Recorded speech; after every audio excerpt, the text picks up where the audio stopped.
A specific location can provide an artist with inspiration, challenges, or context for their projects. How can art transform a space, and how can a place generate ideas for an artist?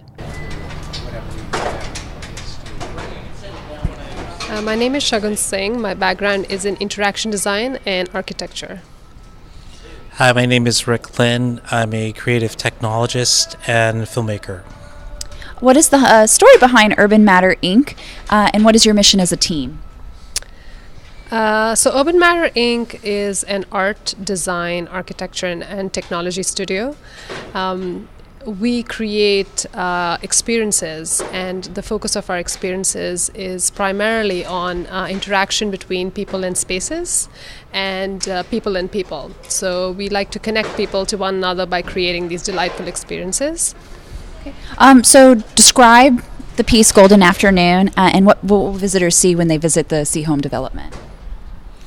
Well, Golden Afternoon, the concept came from the Sea Home redevelopment project, which is taking the historic power plant and repurposing it and creating a green space here. So our idea was to create a hanging garden that would go down this wall in the parking structure. So if you come to the site and you go down the stairs in the central plaza, you'll see the wall which is covered with 36 stainless steel flowers and is connected with a series of fiber optic cables.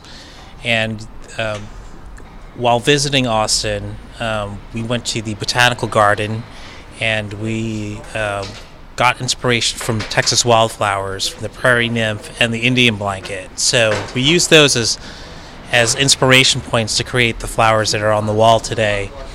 And we also get a bit of inspiration from the name of it. It's from Alice in Wonderland and the song of Golden Afternoon. So it's the idea of these flowers as you're going down this hole that interact with you. So how can the public interact with the piece? Well, there's a total of 5 sensors on the wall, and as you walk past them or wave your hand in front of them, it will trigger different responses. So there's basically 6 different programs. Sometimes the center of the flowers, the backlights will change. Sometimes there'll be a rippling or cascading effect.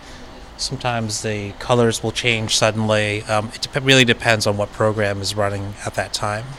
So I caught y'all the other night, and you were working with the programmer. What were some of the things you were troubleshooting or working on, or what does the program do?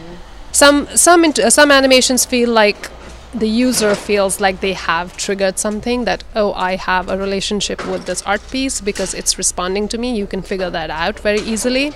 And some of them are more subtle, like you can walk through it and it changes colors, but you don't really know that you've triggered it. So we just want a certain level of spontaneity, but also a certain level of abstraction and ambiguity in the piece, so that you kind of feel that it's you who's triggering the piece and you have a relationship, but you also don't know and you're not sure. So just building that relationship, that's kind of the effect that we were trying to develop that day. Well, it is beautiful, and it brings beauty to a parking garage. How does art improve public spaces and the public's engagement with a city?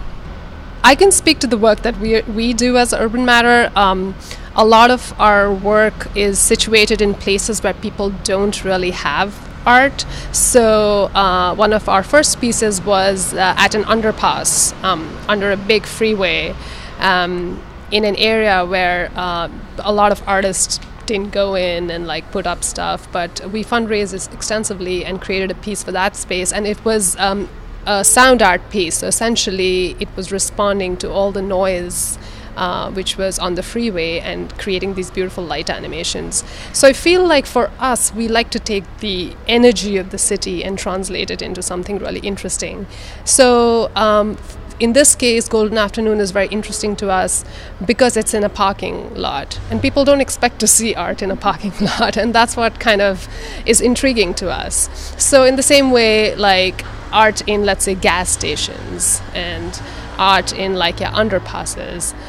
So I think these places are unexpected places, and if you experience art in these places, it gives you a sense of security and safety and beauty and wonder, and you don't expect to connect with people in these places, but we've seen people striking conversations just because there's art here. I think that's what art does in public places. It kind of helps people open up. It kind of creates these conversations, and it creates these connections between people and places. And that's what we're trying to do with Urban Matter, and that's kind of my sense of what public art should do.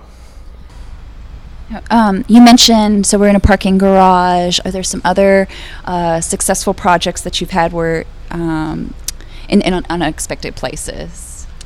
We did one project last year on an empty storefront in downtown Brooklyn. So downtown Brooklyn is gentrifying a lot of businesses are moving out, a lot of businesses are moving in, real estate prices are going totally off the roof, so you do see a lot of empty spaces. So we wanted to do something interesting in one of these storefronts which were not being used. So we created a game of Pong. Essentially it's a game that you can play with your phone with a stranger, and we had the rules written down, and it was this it was a 6x8 pixel game, and you could just start playing it. So this was creating kind of a place to engage with your city while not looking at your phone, and not basically looking down but looking up, and being able to engage with the environment that you're in. I think it just creates a lot more vibrancy. It sounds like technology plays a huge role in all of your projects. What are some of the challenges that can happen with technology in public art? Yes, we definitely love to incorporate technology in that it makes it a lot easier for us to facilitate an interactive process. And I think, with technology, there's always a balance between trying to use the latest, greatest toys and finding technology that is going to be stable and functional for a long time. Here for Golden Afternoon, this is a permanent artwork, so we have to be very careful with the type of technology that we're using, so it could have a 15 or 20 year sense of longevity. So this is the library's podcast. We're talking about Alice in Wonderland as a source of inspiration. Have any other books or characters served as a source of inspiration for previous projects? Because this is one of the first projects where we've used fantasy and something literary and character-based. Mm-hmm. So maybe this could be a start of a new chapter for our artistic exploration. We'll see. Yeah, for sure. Yeah. Do y'all have any good book suggestions for artists that are interested in public art or the type of work that you're doing? I think for us what's interesting is I think all the sci-fi books are super interesting, because at least I'm always excited by all the futuristic technologies which are proposed, especially books that were written in the past, and they talk about how the technology is going to be in the future, and then you read them now and you're like, wait, what were they thinking? Or wait, some of their predictions actually came true. So I think sci-fi is a genre which is really fun to us. I think fantasy is a genre that's really fun as well.